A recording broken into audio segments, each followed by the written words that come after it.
Buenas tardes, hoy veremos el tema de regresión lineal. Empezando con un ejemplo de una empresa de mensajería, veremos lo que es los datos proporcionados, lo que es la tabla. Por otro lado, igual veremos lo que es el diagrama de dispersión con su derivada fórmula para calcular el método de dispersión simple. De regresión simple. Leyendo el problema, nos habla una empresa de mensajería de entrega puerta a puerta.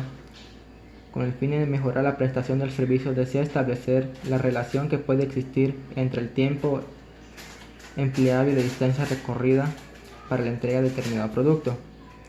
Los datos que nos da son distancias y tiempo. La distancia está medida en kilómetros y el tiempo en días. Basándonos en los datos, los plasmamos en la tabla. Y a teniendo en la mano los datos, vemos que X y Y, teniendo como X el valor en 825, porque son los kilómetros, y Y lo que son los días. Para sacar los siguientes cálculos, lo que tenemos lo de X y Y es la multiplicación, lo que es 825 por 3.5, que nos da un total de 2887.5, sacando así los demás datos hasta llegar a las sumatorias totales, sumando igual lo que es el total de X y el total de Y, por lo tanto también el total de X por el multiplicador de Y. Siguiente dato que necesitaríamos sacar la AX al cuadrado, que son 680.625 para el primer valor de 825, así hasta llegar hasta el final, sacando igual la suma total de esos datos. Para Y también necesitaremos sacar la Y al cuadrado. Como hicimos con X al cuadrado, sacamos el 3.5 al cuadrado en un total de 12.25, sacar hasta el final, sacando las sumatorias totales. Eso lo veremos plasmado en el diagrama de dispersión, donde los puntos se ven plasmados. Para ello necesitaremos hacer una línea recta. La línea quedó mejor así, ya que los puntos, no hay puntos de dispersión, donde los puntos se encuentran exactamente no muy lejos de otros ni muy cerca de la línea. Para sacar la ecuación y verificar que nuestra tabla esté bien en nuestra gráfica, necesitamos hacer el método de mínimo de cuadrados, sacando una ecuación que es igual a Y igual a más bx. Para ello me había adelantado a hacer el procedimiento y vemos donde B está la ecuación. Luego solamente tendremos que sustituir valores. Lo que es el 10 por el total de... Continuamos lo que es para ver la fórmula, lo que es n. N es el número total de datos que estamos recabando. Como lo vemos en la gráfica, tenemos un total de 10 datos. 1, 2, 3, 4, 5, 6, 7, 8, 9, 10. 10 datos de X y 10 datos de Y, lo que nos será de mucha utilidad. Sustituyendo la fórmula, solo del 10 vamos a multiplicar por el total de la suma total de X por Y, que en este caso sería 26.370, menos el total de la suma de cuadrante X, 7.620, por el total de la suma de Y. Todo eso lo dividiremos entre el número total de datos por lo que nos da la suma total de X al cuadrado menos el X al cuadrado, por lo que vimos que tendrá que ser por 7.620 al cuadrado. Sustituyendo valores, ya sacando los valores, nos da que 263.700 menos 216.170 entre lo que nos dio de la multiplicación del 10 por los 7.104.300 menos los 7.620 elevados al cuadrado, dándonos un valor de 46.530 entre 12.978.600, dándonos el valor de B, que hemos ocupado nuestra fórmula de 0.003585. Redondeando a valores mínimos, nos da de 0.0036, que eso nos servirá más adelante. Necesitaremos igual sacar el valor de A con el método de mínimo cuadrados, utilizando la fórmula de Y menos B. por x. Basándonos ya en sustituyendo valores, nos da que un total de 28.5, que es la suma total de y, cuadrante y, menos b, lo que nos dio anteriormente, 0.036, pero no tuvimos un problema en sacarlo redondeado y mejor nos fuimos a los decimales, dejándolo como nos había dado anteriormente, 0.003585. Eso lo multiplicaremos por lo que nos dio una suma total del cuadrante x. Todo eso dividido entre el número total de datos, 10. Calculando los datos vamos viendo que nos da 28.5 menos 27.3177 entre 10 nos dio un cuadrante total de 0.11823 para nuestro valor A. Utilizando la ecuación ya podemos sustituir y utilizar lo que nos ha dado, siendo y igual a 0.0036 más 0.11823. Aclarando cómo funciona el sistema de regresión lineal, vemos como x, siendo x el valor independiente, siendo y el valor p que es dependiente, conociendo que x es la distancia en kilómetros recorridos y y sería el valor desconocido que tendremos que sacar con la ecuación. Teniendo una vez los datos, podemos corroborar si la ecuación que hemos hecho es la justa. Como vemos, sustituyendo valores, lo que es el dato que nos dio en la ecuación anterior, solamente sustituimos lo que es x, el valor 825, que tenemos como primer dato. Haciendo las multiplicaciones y la suma, corroboramos que exactamente nos dio 3.5 como el valor y, dando en conclusión que x es el valor independiente del cual y dependerá para el resultado final. Ya. Para calcular el coeficiente de correlación de r al cuadrado, necesitamos sacar otra serie de ecuaciones, donde primero sacaremos el error estándar del estimado. Obedeciendo lo que es la ecuación, sustituimos valores, sacando como resultado un coeficiente de error de estándar de estimación de 0.4255, que lo tomaremos en cuenta más adelante. Necesitaremos sacar de igual manera el coeficiente de determinación, donde primero haremos la varianza de la variable separable, donde la sumatoria de y al cuadrado, que es igual a y al cuadrado entre n menos y a la potencia de menos 2. Sustituyendo valores nos viene dando un resultado de la sumatoria de y al cuadrado de 1.8525, pero posteriormente habíamos calculado lo que es el promedio y la y al cuadrado por el promedio al cuadrado, que son valores que necesitamos para hacer la ecuación. Como ven, aquí está el promedio, y al último, cuando nos da el resultado de 9.975, vemos que al final le restamos lo que es el promedio al cuadrado, dándonos una sumatoria de y al cuadrado de 1.8525. No se apagó, madre, no me salió tu voz. Sigue.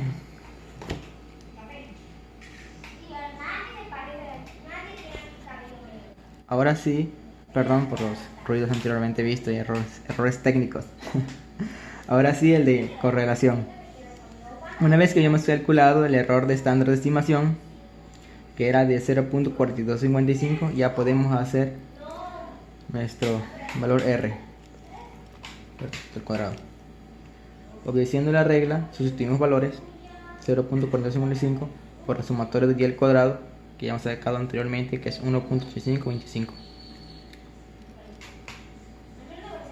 donde todo el resultado final 1 se le restará el resultado final, Obedeciendo la regla, nos da que es el movimiento de correlación de 0.9023,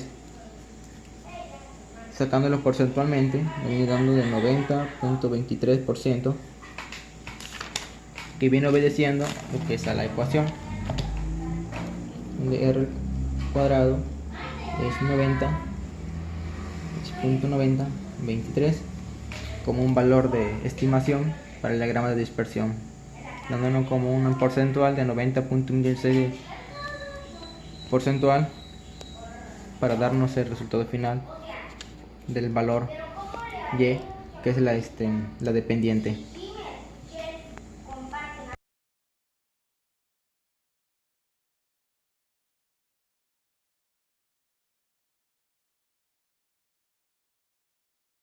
En este segundo parcial, puedo decir que en lo personal fue algo complejo, dado a la situación actual por la que estamos pasando. Fue un cambio inesperado, empezar a tomar clases en línea. Siento que este cambio afectó cierto punto mi aprendizaje en estos meses. Bueno, ahora retomando pues mi aprendizaje de este parcial, puedo decir que algunos temas que fueron intervalos de confianza. Estos permiten calcular los valores que existen alrededor de una media muestral, de modo que esto permite expresar con precisión si la estimación de la muestra coincide con el valor de toda la población. Bueno, finalmente, a pesar de no dar una estimación puntual del parámetro poblacional, sí sirve para hacernos una idea aproximada de cuál podría ser su verdadero valor. En otras palabras, acota entre dos valores en donde se encontrará la media de la población. Igual vimos la prueba de hipótesis para una muestra. Es una regla que determina cuándo rechazar o aceptar una afirmación en la población. Depende de la seguridad que brinda la muestra de datos. Esta examina dos hipótesis opuestas que son la nula y la alternativa. Igual vimos la prueba de hipótesis para dos muestras siendo desviación estándar, prueba de hipótesis para dos muestras siendo desviación poblacional desconocida. Igual vimos la prueba de hipótesis para proporciones, evalúa afirmaciones en proporción muestral de una población. Puedo decir que estos fueron mis aprendizajes obtenidos en esta materia y en este parcial. Gracias. Mi nombre es Sujei Ventura. El aprendizaje que tuve en este parcial es referente a los temas que vimos. Entre ellos está el de intervalos de confianza, que fue el primer tema que vimos durante este parcial, que viene siendo una técnica de estimación. Esta es utilizada en inferencia estadística. Generalmente permite acotar un par o varios pares de valores dentro de los cuales se encontrará la estimación puntual. Esto es con una determinada probabilidad. De igual manera, otro tema que vimos fue la prueba de hipótesis para una muestra. Esta consiste en que es una regla que especifica cuándo se puede aceptar o rechazar una información sobre una población. Esto siempre va a ser dependiendo de la evidencia proporcionada por una muestra de datos. En este tema es basándose en los datos de la muestra. La prueba va a determinar cuándo rechazar esta hipótesis nula. Entre otros temas que vimos fue la prueba de hipótesis para dos muestras, en la cual se especifica una hipótesis nula, que en la mayoría de los casos se propone que las medidas de las dos poblaciones van a ser iguales, y se establece la hipótesis también alternativa, que viene siendo uni o bilateral. En esta se va a especificar un nivel de significación A. Sobre otros temas vimos también las pruebas de hipótesis para proporciones, que mayormente el objetivo de esta prueba es evaluar las afirmaciones con respecto a una proporción, o más bien un porcentaje, pero de la población. Y este fue el último tema que vimos sobre este parcial. Fueron 5 temas aproximadamente de los que vimos, contando el de la integradora. Y fue todo el aprendizaje que yo obtuve sobre este parcial. Mi nombre es Karime Flores y les hablaré brevemente de los temas vistos en este parcial en la materia de estadística y algunos de los aprendizajes obtenidos. Vamos a empezar con el intervalo de confianza. Pude notar que es un rango de valores, o más bien entender que es un largo de valores derivado de los estadísticos de alguna muestra que posiblemente incluya un valor de un parámetro poblacional que nosotros ya conozcamos. Debido a su naturaleza aleatoria, la verdad es que es muy poco probable que dos muestras de una población en particular produzcan como que intervalos de confianza idénticos. Por otra parte, vimos el tema de las hipótesis para una muestra. En este tema, pues es como que una regla que vimos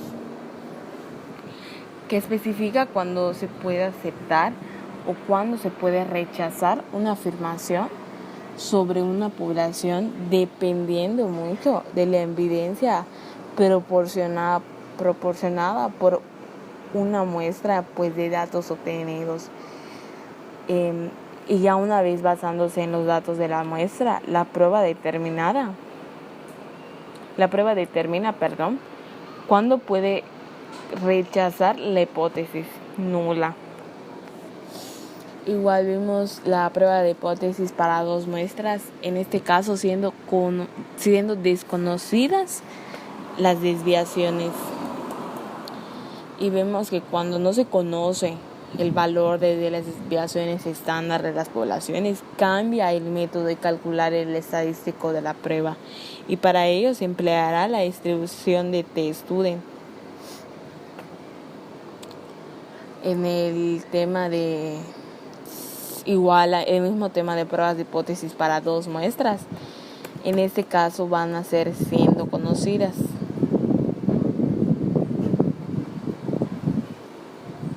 Donde se mostraron varios pasos, entre ellos el planteamiento de las hipótesis, el nivel de significancia, calcular el estadístico de la prueba y por último rechazar la regla de rechazo. También vemos el tema de prueba de hipótesis. El tema de prueba de hipótesis para una proporción de una muestra, donde pues prácticamente en este caso el parámetro poblacional involucrado en la prueba de hipótesis ya no viene siendo la media, sino que ahora es con respecto a una prueba, a una proporción de población. Y el símbolo pues ya a emplear sería la P y su valor se encuentra entre 0 y 1. Entonces esos fueron algunos temas que pudimos ver este parcial y algunos de los aprendizajes obtenidos. Muy buenas tardes, maestra. Espero se encuentre bien. Mi nombre es Roberto Carlos Villaseñor Ruiz y le hablaré sobre un poco lo que hemos aprendido durante el parcial 2. El primer tema que vimos fue intervalo de confianza, que fue uno de los temas que mayor se me quedó, que es una técnica de estimación utilizada en inferencia estadística que permite acotar un par o varios pares de valores, entre los cuales se encontrará la estimación puntual buscada con una determinación probabilidad. Es solamente lo que venimos viendo, calcular los intervalos, conociendo ya nuestra tabla, nuestros valores, sacar la media y valores estadísticos. Para el siguiente tema que venimos viendo está lo que es, porque lo anterior no se me quedó En el video previo trabajamos con disculpe por las fallas técnicas. Lo siguiente que, los temas anteriormente se me dificultaron un poco. Solamente lo que es el intervalo de confianza es lo que más o menos entendí, junto con lo que es la regresión lineal, que es el último tema, que fue el proyecto que más hicimos porque me tocó investigar de más y hice más. Pues sacando los datos, lo que es la regresión lineal, pues se me hizo muy un poco complejo, pero a la vez fácil. Estoy investigando un poquito. Es un poco tedioso lo que es hacer el diagrama de dispersión, sacando el coeficiente de correlación R, para saber qué tan exactos son los datos que nos están dando a la hora de ver reflejados en nuestra tabla. Para eso llevamos una serie de pasos que es primero hacer nuestra tabla, sacar los valores X y Y, identificar lo que es el valor independiente y el valor dependiente. Tenemos que sacar como tercer paso la multiplicación de X por Y, sacando como X al cuadrado y Y al cuadrado, sacando las sumatorias totales al final. Eso nos servirá para calcular nuestro coeficiente de determinación y el de correlación. Plasmándonos lo que es en el diagrama de dispersión, un poco se me hizo un poquito complejo lo que es las rectas para trazar la línea, ya que no entendía lo que era que no se alejaran de un punto ni del otro punto, sino que estuviera exactamente cruzando entre todos los puntos sin tanta dispersión. Para la ecuación se me hizo un poquito compleja, ya que sí requiere una serie de pasos. En eso me guié en el método de mínimo de cuadrados, utilizando la fórmula para encontrar A y encontrar B. Una vez encontrando esos dos valores, ya puedo plasmarlos en mi ecuación de Y, que es Y A más BX. Sacando todos esos datos, ya puedo corroborar lo que es la X, que es como valor independiente, que me va a arrojar lo que es el valor dependiente, que es Y. Utilizando la fórmula de Y igual a por el valor de X más el valor de B, me vienen dando el valor de la valor dependiente, un estimado. Luego, para sacar igual coeficiente de determinación, lo que es el porcentaje de qué tan cerca están mis probabilidades estadísticas, tuve que sacar primero el primer paso como varianza de la variable separable, que es la sumatoria del Y al cuadrado, siendo la fórmula Y al cuadrado entre el total de datos menos Y a la menos 2. Para eso tuve que calcular mi promedio del total de n, lo que siendo n. Luego igual mi Y al cuadrado, que es lo mismo al promedio al cuadrado. Una vez teniendo todos esos datos, voy a sacar mi error de estándar de estimación, que lo necesitaré para calcular el de correlación. Una vez obtenido estos datos, ya me da un resultado de 0.9023, que eso ya lo puedo sacar a datos estadísticos como probabilidad, multiplicándolo por el 100% porcentual, vendría siendo 90.23% de ser exactos mis datos. Pues eso es una manera de sacar a flote, por ejemplo, lo que es una empresa